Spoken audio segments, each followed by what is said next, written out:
बिहार में सरकार बदलने के बाद एक बार फिर से आरजेडी के सुर नीतीश कुमार को लेकर बदलने लगे हैं। नरमी न सिर्फ लालू प्रसाद यादव दिखा रहे हैं, चाहे वो दरवाजा खुला हुआ है नीतीश के लिए इस तरीके के बयान देते हो या तेजस्वी के बयान। मेरे साथ इस वक्त जेडीयू से राजीव रंजन जी मौजूद हैं बातचीत करने के लिए। सबसे पहले तो लालू जी ने कहा कि दरवाज़ा खुला हुआ है, हमेशा खुला रहता है नीतीश कुमार के लिए, मुस्कुराते हुए। उसके बाद तेजस्वी कहते हैं कि अगर परिस्थिति बनी तो हम नीतीश जी को साथ लेकर आएंगे लोकसभा चुनाव में। जेडीयू क्या ऐसा कुछ मन बना रही है? देखिए, वो मतदाताओं को गुमराह करने की कोशिश कर रहे हैं। दरअसल दूरियां इस कदर बढ़ी हैं कि अब सवाल वापसी का नहीं हो सकता है। और नीतीश कुमार जी ने स्वयं कहा है कि हम एनडीए में थे, एनडीए में लौट आए हैं और अब कहीं भी जाने का सवाल नहीं उठता है। और उसकी ठोस वजह भी उन्होंने गिनाई है। उन्होंने स्थानांतरण पदस्थापन को लेकर के सवाल खड़े किए। जो मंत्री परिषद के अंदर जो सामंजस्य और समन्वय की कमी थी उस पर उन्होंने इशारा किया। धनोपार्जन का सवाल उन्होंने उठाया। और ये कुछ ऐसे गंभीर सवाल हैं जो नीतीश कुमार जी की पूरी कार्यशैली के अनुरूप नहीं है।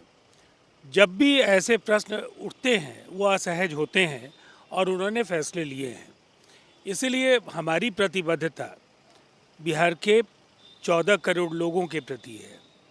और जब एक अवसर है कि दिल्ली और बिहार दोनों जगह समान गठबंधन की सरकारें बन रही हैं, बिहार को विकास के नए आयाम गढ़ने का अवसर मिलेगा, पहली बात। दूसरी बात ये है कि 2005 से 2014 तक यूपीए की सरकार थी, बिहार में एनडीए की सरकार के मुखिया नीतीश कुमार जी थे। बाद के दिनों में भी परस्पर विरोधी गठबंधनों की स्थिति दिल्ली और पटना में रही है। ये एक बड़ा अवसर है और बिहार के लिए जो कुछ भी नीतीश कुमार जी के मन में जो एक विजन है, जिसको समय समय पर उन्होंने अपने फैसलों से काफ़ी हद तक अमली जामा पहनाने का प्रयास किया है। दिल्ली में अगर हमारी सरकार है और बिहार में भी हमारी सरकार है तो निसंदेह इन्हें पूरा करने में ज़्यादा मदद मिलेगी। लेकिन नीतीश जी को लेकर के पिछले 2 उनके कार्यकाल को देखें तो कई बार उन्होंने बहुत रिजिडली कहा है कि हम नहीं जाएंगे, लेकिन जाते रहे हैं। और ऐसे में सवाल उठता है, बहरहाल केस आप लोग खोल रहे हैं, फाइलें खोल रहे हैं, जहाँ जहाँ जो विभाग आरजेडी के कोटे को मिला था, ऐसा क्यों कर रहे हैं? इसकी वजह उन्होंने बता दी है।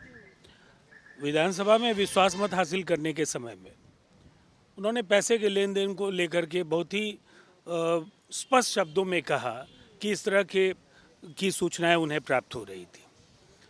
और अब तक 50 वर्षों के सार्वजनिक जीवन में नीतीश कुमार जी काजल की कोठरी में रह कर के भी उनकी छवि पर कभी कोई दाग नहीं लगे और उन्हें कोई भी फैसला पुत्र मोह या परिवार मोह के कारण नहीं लेना पड़ा है।